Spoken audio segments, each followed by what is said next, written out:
Good morning, students. So in this video we are starting our next chapter, that is chapter 4 of microeconomics, that is consumer equilibrium indifference curve analysis. ठीक है, तो इस वाले chapter में हम लोग जो अप्रोच फॉलो करते हैं मेजरमेंट करने के लिए यूटिलिटी को, तो वो अप्रोच होती है हमारी ऑर्डिनल अप्रोच. ठीक है, यूटिलिटी एनालिसिस यानी कि चैप्टर 3 में जो यूटिलिटी एनालिसिस वाला जो चैप्टर है उसमें कार्डिनल अप्रोच या कार्डिनल अप्रोच ऑफ मेजरमेंट को यूज किया जाता है यूटिलिटी के लिए, और इंडिफरेंस कर्व एनालिसिस में ऑर्डिनल अप्रोच को यूज किया जाता है मेजरमेंट करने के लिए. ठीक है, ऑर्डिनल अप्रोच ऑफ यूटिलिटी क्या बोलती है कि यूटिलिटी जो होती है उसको मेजर किया जाता है किस फॉर्म में, रैंक्स की फॉर्म्स में. ठीक है, एज हाई और लो या मोर और लेस. ठीक है, तो इंडिफरेंस कर्व में ऑर्डिनल अप्रोच ये बोलती है कि यूटिलिटी कभी भी नंबर्स की टर्म्स में मेजर ही नहीं हो सकती. यूटिलिटी को हमेशा रैंक की फॉर्म में ही देखा जाता है, रैंक दी जाती है, हायर लेवल ऑफ सेटिस्फेक्शन या लो लेवल ऑफ सेटिस्फेक्शन. ठीक है, तो ये जो टर्म है आपकी इंडिफरेंस कर्व एनालिसिस की, तो चैप्टर जो 3 है वो कार्डिनल अप्रोच फॉलो करता है जो कि एल्फ्रेड मार्शल ने दी है. इंडिफरेंस कर्व ऑर्डिनल अप्रोच को फॉलो करता है जो कि हिग्स ने दी है. कार्डिनल अप्रोच में यूटिलिटी को मेजर किया जाता है in the form of numbers, और यहाँ पे ऑर्डिनल अप्रोच में यूटिलिटी को मेजर किया जाता है in the form of ranks. ठीक है, नंबर्स की फॉर्म में कभी भी यूटिलिटी को मेजर नहीं किया जाता ऑर्डिनल फॉर्म में. तो ये इसके हैं ऑर्डिनल अप्रोच है. यूटिलिटी को नंबर्स की फॉर्म में मेजर नहीं किया जाता, यूटिलिटी को रैंक दी जाती है और गिवन बाय हिग्स है. ठीक है, assumptions of indifference curve analysis of consumer equilibrium क्या है. सबसे पहले कि जो मनी की जो इनकम है कंज्यूमर की वो गिवन होगी. ठीक है, मैंने आपको यूटिलिटी एनालिसिस में भी बताया था कि कंज्यूमर हमेशा चाहता है कि मैं अपने सेटिस्फेक्शन को मैक्सिमाइज करूं with the given level of the income and the market price of the goods and services. यही बताया था ना आपको, तो यहाँ पे भी यही वाली बात हो रही है कि with the given level of income, यानी कि जो मनी की जो इनकम है कंज्यूमर की वो गिवन होगी और वो उसको आप चेंज नहीं कर सकते. ठीक है, आप जब भी कंज्यूमर इक्विलिब्रियम को फाइंड आउट करने की कोशिश करोगे, इंडिफरेंस कर्व एनालिसिस की कॉन्सेप्ट को पढ़ोगे, तो मनी इनकम को अजम्पशन क्या लेनी कि आपकी इनकम कांस्टेंट रहेगी, गिवन रहेगी या नॉट चेंज होएगी. ठीक है, यूं नहीं है कि आप इनकम को चेंज करते रहोगे.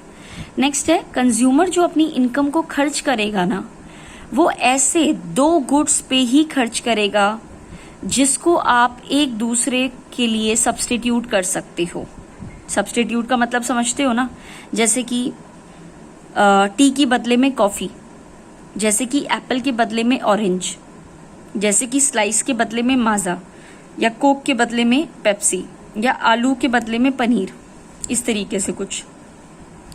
तो कंज्यूमर जो होता है अपनी इनकम को कुछ ऐसे ही 2 गुड्स पर ही खर्च करेगा जिन 2 गुड्स को आपस में आप सब्स्टिट्यूट कर सकते हो एक दूसरे की जगह. ठीक है, पहली चीज मनी इनकम गिवन होगी और वो आप चेंज नहीं कर सकते.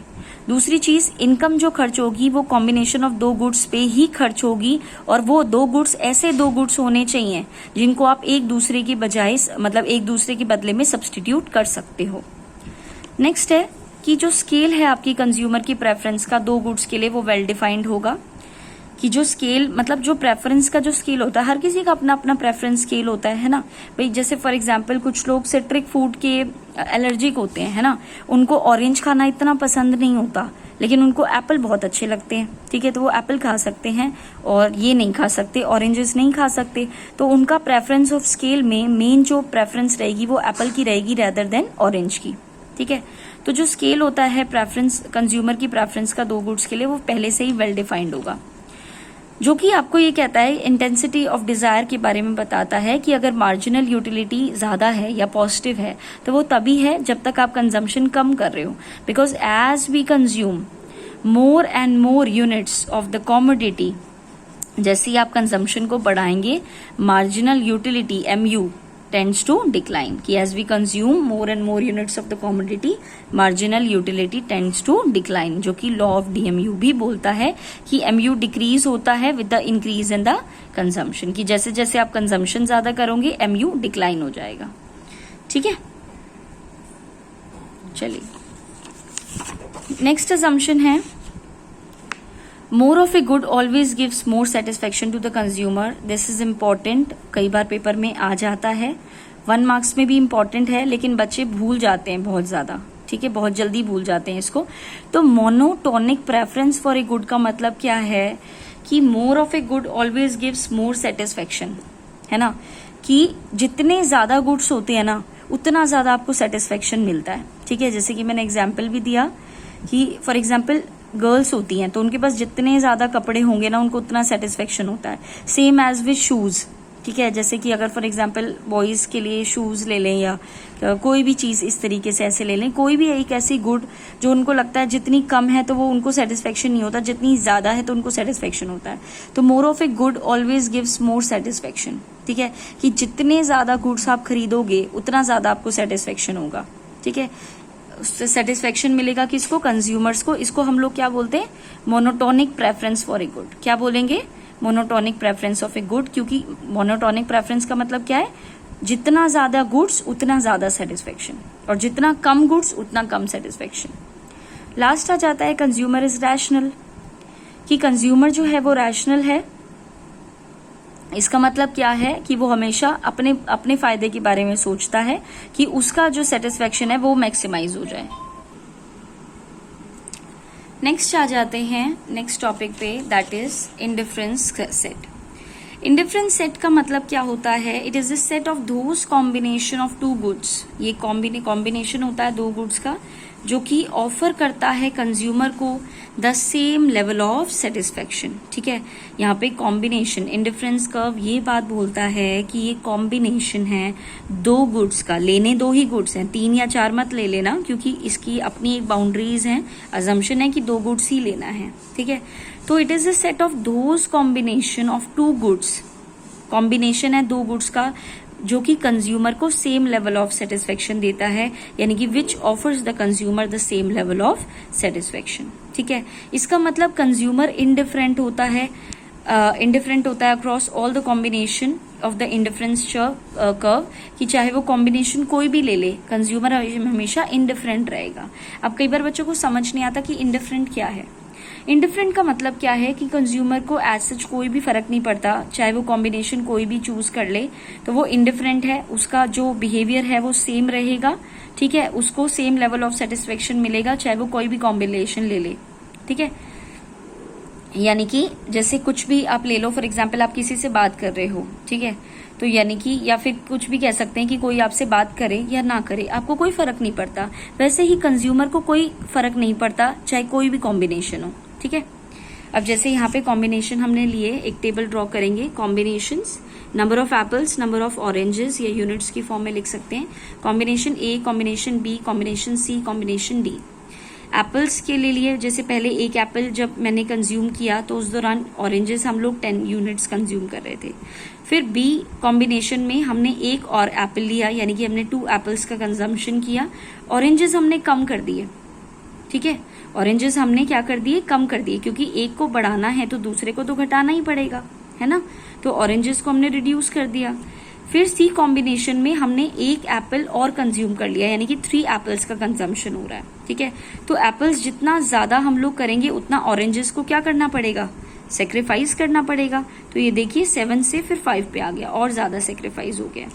फिर जब हम लोग डी कॉम्बिनेशन पे आए तो एक और यूनिट ऑफ एप्पल का कंजम्पशन किया, और यहाँ पे एक और यूनिट का एक तरीके से क्या किया, सेक्रीफाइस किया, यानी कि एप्पल्स के कंजम्पशन को ज्यादा करने के लिए ऑरेंजेस के कंजम्पशन को क्या करना पड़ता है, सेक्रीफाइस करना पड़ता है, ठीक है। नेक्स्ट आ जाता है कि ये आपको टेबल एक्चुअल में क्या बता रही है। पहली बात तो ये कॉम्बिनेशन को अरेंज ही according to the scale of preference किया गया है, वो आपको दिख गया होगा कि आप एप्पल्स को ज्यादा प्रेफरेंस दे रहे हो एज कम्पेयर टू ऑरेंजेस के, और उसी स्केल ऑफ प्रेफरेंस के अकॉर्डिंगली पहले कॉम्बिनेशन ए आया, फिर बी आया, फिर सी आया, फिर डी आया। सेकेंड चीज, हर एक कॉम्बिनेशन आपको सेम लेवल ऑफ सेटिस्फेक्शन दे रहा है, यानी कि कॉम्बिनेशन चाहे ए है, चाहे बी है, चाहे सी है, डी है, कंज्यूमर इज इनडिफरेंट, कंज्यूमर को A B C D equal level of satisfaction दे रहे हैं, यानी कि satisfaction given by A B C D combination are equal. Next है consumer is indifferent across all the combination, की चाहे वो ए कॉम्बिनेशन को देखे, बी को, सी को या डी को, कंज्यूमर को कोई फर्क नहीं पड़ता क्योंकि सारे उसको सेटिस्फेक्शन दे रहे हैं, तो उसको कोई ऐसा कोई फर्क नहीं पड़ता, कंज्यूमर इनडिफरेंट है, उसको कोई फर्क नहीं पड़ता। लास्ट है इंडिफरेंस कर्व, की इंडिफरेंस कर्व, देखो कर्व किसी के भी आगे आ जाए वो डायग्रामेटिक प्रेजेंटेशन ही होती है हमेशा, ठीक है, ध्यान रखिएगा। माइक्रो इकोनॉमिक्स में अगर कर्व किसी के भी आगे लिखा हुआ आ रहा है तो वो डायग्रामेटिक प्रेजेंटेशन ही है, लेकिन किसकी है दैट डिपेंड्स, जो उसके आगे लिखा हुआ है, यानी कि कर्व के आगे लिखा हुआ है इंडिफरेंस, तो ये कर्व का मतलब क्या है, it is a diagrammatic presentation, किसका, जो आगे लिखा हुआ है, यानी कि ऑफ इंडिफरेंस सेट, ठीक है। तो it is a diagrammatic presentation of an indifference set of a consumer. Again इस लाइन को हम लोग कॉपी पेस्ट करेंगे यहीं से ही, जो इंडिफरेंस कर्व की डेफिनेशन थी, that it is a diagrammatic presentation of indifference set which involved that it is a combination of two goods which offer the consumer the same level of satisfaction. Same ये line आपको यहाँ पे लिख देनी है, which shows the different combination of two goods which provides या which offer the same level of satisfaction. ठीक है, अब यहाँ पे देखिए, यहाँ पे इस तरीके से आपने डायग्राम बनाया, x है, y है, ऑरेंजेस है, यहाँ पर इस तरीके से यहाँ पे आपने ले लिया, यहाँ पे इस तरीके से शेप जाएगी इंडिफरेंस कर्व की, और यहाँ पे आप लिखेंगे IC, I for indifference, C for curve, ठीक है। तो यानी कि जब एप्पल 1 यूनिट आप यूज कर रहे थे तो आप ऑरेंजेस की 10 क्वांटिटी यूज कर रहे थे, जब एप्पल्स आप 2 आपने कर दिए यानी कि बढ़ा दिए, तो ऑरेंजेस की क्वांटिटीज को आपने घटा दिया 7 पर। इसी तरीके से ए कॉम्बिनेशन क्या बोलता है, 1 और 10 का रेशो, ये देखो ये रहा 1 एप्पल का, ये रहा 10 ऑरेंजेस का। बी कॉम्बिनेशन 2 और 7 बोलता है 2 units of apple, 7 units of oranges. C combination 3 units of apple, 5 units of oranges, यानी कि 3 units of apple, 5 units of oranges. D combination कहता है कि 4 units of apple, 4 units of oranges, ठीक है। तो इस कॉम्बिनेशन से आपका इस तरीके से डायग्राम बना है, ठीक है। और एप्पल्स की यूनिट्स को ज्यादा से ज्यादा करने के लिए ऑरेंजेस को क्या करना पड़ रहा है, सेक्रीफाइस करना पड़ रहा है, ठीक है। आपको अगर इसको नीट एंड क्लीन ही बनाना है तो इस तरीके से आप अपने अकॉर्डिंगली भी बना सकते हैं। यहाँ पे आप ऑरेंजेस ले लीजिए, यहाँ पे आप एप्पल्स ले लीजिए, ठीक है। जैसे कि फॉर एग्जाम्पल यहाँ पे कोई भी रेशो इस तरीके से लेना है आपको, जैसे या आप अपने आप ही ले लीजिएगा, थोड़ा स्पेस नहीं है यहाँ पर, अदरवाइज हम लोग अगर 2-2 का गैप ले लें, 2, 4, 6, 8, 10, है ना, और इस तरीके से यहाँ पे 1, 2, 3, 4, तो जब 1 था तब 10 था, जब 2 था तो 6 और 8 के बीच में लगभग आएगा 7, जब 3 था तो 5 था,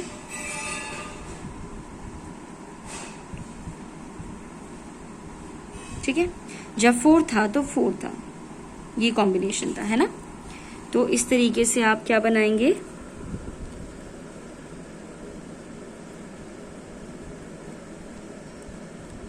इंडिफरेंस कर्व बनाएंगे, IC बोलते हैं इसको, ठीक है।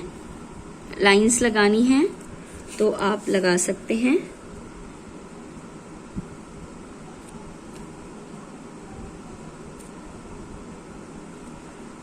दिस इज सॉरी, ये 7 पे नहीं आएगा, सॉरी 8 पे नहीं आएगा, 7 पे आएगा, देन 5 and 3, देन 4 and 4, ठीक है। इस लाइन को हटा दीजिएगा, ठीक है, क्लियर है। Okay, so this is indifference curve, ठीक है, तो समझ में आ गया। सबसे पहले बस यही है, इंडिफरेंस कर्व में ऑर्डिनल अप्रोच फॉलो होगी, यानी कि यूटिलिटी को रैंक्स की फॉर्म में स्टडी किया जाता है, ठीक है। Given by Hicks and Allen, assumption money income constant रहेगी, गिवन है। कंज्यूमर अपनी इनकम को 2 ही गुड्स पे खर्च करेगा, और वो 2 गुड्स ऐसे होने चाहिए जो एक दूसरे के बजाय बदले में सब्सटीट्यूट हो सकें। स्केल ऑफ कंज्यूमर प्रेफरेंस दोनों गुड्स के लिए वेल डिफाइंड होना चाहिए, यानी कि marginal utility tends to decline with the increase in the consumption. 3 ही हो गए। उसके बाद more of a good always give more satisfaction, जितने ज्यादा गुड्स होंगे उतना ज्यादा सेटिस्फेक्शन मिलेगा, इसको बोलते हैं monotonic preference for a good. दूसरा, कंज्यूमर रैशनल है, he always wants to maximise his satisfaction. Indifference curve मैंने बता दिया, कॉम्बिनेशन ऑफ दो गुड्स लेंगे जो कि कंज्यूमर को same level of satisfaction provide करता है और कंज्यूमर इंडिफरेंट होता है, चाहे कोई भी कॉम्बिनेशन ले लो।